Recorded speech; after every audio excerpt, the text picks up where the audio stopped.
ನೀವೇನಾದ್ರೂ 90s kids ಆಗಿದ್ರೆ ಒಂದ್ಸಲ ಈ ವಿಡಿಯೋ ನೋಡಿ. 90s ಗೆ ರಪ್ ಅಂತ ಹೋಗ್ ಬಂದ್ಬೇಡ. 90s ಕಿಡ್ಸ್ ಆಗಿದ್ರೆ ಚಡ್ಡಿ ಹಾಕೊಂಡು ಅಥವಾ ಸ್ಕರ್ಟ್ ಹಾಕೊಂಡು, ಅದು ಉದ್ದುದ ಸ್ಕರ್ಟ್ ಒಣ್ಣೆ ಸುರಿಸ್ಕೊಂಡು ಹೀಗ್ ಹೋಗ್ತಾ ಇದ್ವಿ ಸ್ಕೂಲ್ಗೆ. ಬಟ್ ಈಗ ಪ್ಯಾಂಟು ಶರ್ಟು ಅಬ್ಬಬ್ಬ, ಕ್ಲಾತ್ ಅಲ್ಲಿ ವೆರೈಟಿ, ಮತ್ತೆ ಓದಿನಲ್ಲೂ ಕೂಡ ವೆರೈಟಿ. ಆಗ ನಮ್ಗೆ ABCD ಅಂತ ಗೊತ್ತಾಗ್ತಿದೆ 5th ಸ್ಟ್ಯಾಂಡರ್ಡ್ ಮೇಲೆ. ಬಟ್ ಈಗ 5th ಸ್ಟ್ಯಾಂಡರ್ಡ್ ಅಲ್ಲ, ನರ್ಸರಿ ಎಲ್ಲ ಹುಟ್ಟುದಾಗ್ಲೇ ಹೇಳ್ಕೊಟ್ಬಿಡ್ತೀವಿ ABCD ಅಂತ. ಇನ್ನ ಸ್ಪೀಚು ಇಂಗ್ಲಿಷ್ ಅಲ್ಲಿ ಅದು ಅಬ್ಬಬ್ಬ, ಈಗಂತೂ ಬೇರೆನೆ, ನಮ್ ಕಾಲನೇ ಬೇರೆನೆ. ಬಟ್ ಏನೇ ಅಂದ್ರೂ ಕೂಡ ನಮ್ ಕಾಲನೇ ಒಂದ್ ರೀತಿ ಚಂದ ಅಲ್ವಾ. ಈಗ ನನ್ ಮಗನ್ ಸ್ಕೂಲ್ ಡೇ ಇತ್ತು, ಸ್ಕೂಲ್ ಆನ್ಯುವಲ್ ಡೇ.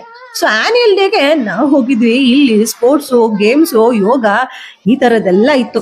ಸೊ ಇಲ್ಲಿಗೆ ವೇದಾ ಕೃಷ್ಣಮೂರ್ತಿ ಬಂದಿದ್ರು. ಸೊ ಅವ್ರು ಯಾರು ಅಂತ ಕೇಳ್ಬೇಡಿ, ಎಲ್ರಿಗೂ ಗೊತ್ತಿರುತ್ತೆ. ಸೊ ಇದಾದ್ಮೇಲೆ ನನ್ ಮಗನ ಸ್ಪೀಚ್ ಇತ್ತು. ಅವ್ನು ಹೇಗ್ ಮಾತಾಡ್ದಂತ ಒಂದ್ಸಲ ನೋಡ್ಬಿಡೋಣ ಬನ್ನಿ. I extend a warm welcome to our respected principal, esteemed chief guests, teachers, and my lovely friends who have gathered here today for the sports day. Today my friend and I are here to speak about the importance of sports. Over to Charvi. Thank you. ನನ್ ಮಗ ಆಗಿರ್ಬೋದು ಅಥವಾ ಬೇರೆ ಯಾವುದೇ ಮಗು ಆಗಿರ್ಬೋದು, ಮಗುನೇ. ಪುಟ್ಟು ಮಗು ನಡೀತಾ ಇದ್ರೆ ತಾಯಿಗಾಗ್ಲಿ ಅಥವಾ ನೋಡೋರ್ಗಾಗ್ಲಿ ತುಂಬಾನೇ ಖುಷಿ ಆಗುತ್ತೆ.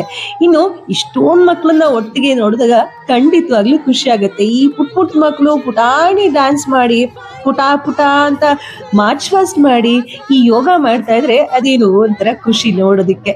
ಇನ್ನು ಸ್ಪೋರ್ಟ್ಸ್ ಆಡ್ತಾ ಇದ್ರೆ ಅಯ್ಯೋ ಆ ಮಗು ಗೆಲ್ಲಿ ಸೋಲಿ, ಬಟ್ ಆ ಮಗು ಆಟ ಆಡ್ತಿರುತ್ತಲ್ಲ ಅದನ್ನ ನೋಡೋದಕ್ಕೆ ಚಂದ. ಇನ್ನು ನನ್ ಮಗನು ಆಟ ಆಡ್ತಾ ಇದ್ದ, ಬಟ್ ಅವ್ನು ಗೆಲ್ಲಿ ಅಂತ ನಾನು ಎಕ್ಸ್ಪೆಕ್ಟ್ ಮಾಡ್ತಿರ್ಲಿಲ್ಲ, ಬಟ್ ಎನ್ಕರೇಜ್ ಅಂತೂ ಮಾಡ್ತಾ ಇದ್ದೆ. ಸೊ ಮಕ್ಳು ಗೆಲ್ಲಿ ಸೋಲಿ ಅವ್ರಿಗೆ ಎನ್ಕರೇಜ್ ಮಾಡ್ಬೇಕದ್ದು ನಮ್ ಧರ್ಮ. ಅದೇನೇ ಇರ್ಲಿ, ನಿಮ್ಗೆ ಈ ಕಾಲ ಇಷ್ಟನಾ ಅಥವಾ ಆಗಿನ ಕಾಲದಲ್ಲಿ ನಾವು ಗೊಡ್ಡೆ ಸುಸ್ಕೊಂಡು ಸ್ಕೂಲ್ಗೆ ಹೋಗ್ತಾ ಇದ್ದ ಇಷ್ಟನಾ? ಯಾರಿಗೆ ಯಾವ್ದು ಇಷ್ಟ ಅಂತ ಕಮೆಂಟ್ ಮಾಡಿ, ಕಮೆಂಟ್ ಬಾಕ್ಸ್ ಅಲ್ಲಿ ತಿಳಿಸಿ. ಹಾಗೆ ನಿಮ್ಗೆ ಈ ವಿಡಿಯೋ ಇಷ್ಟ ಆಯ್ತು ಅಂದ್ರೆ ದಯವಿಟ್ಟು ಲೈಕ್ ಮಾಡಿ, ಪೇಜ್ ನ ಫಾಲೋ ಮಾಡಿ, ಹಾಗೇನೆ ಕಮೆಂಟ್ ಮಾಡಿ. Thank you so much.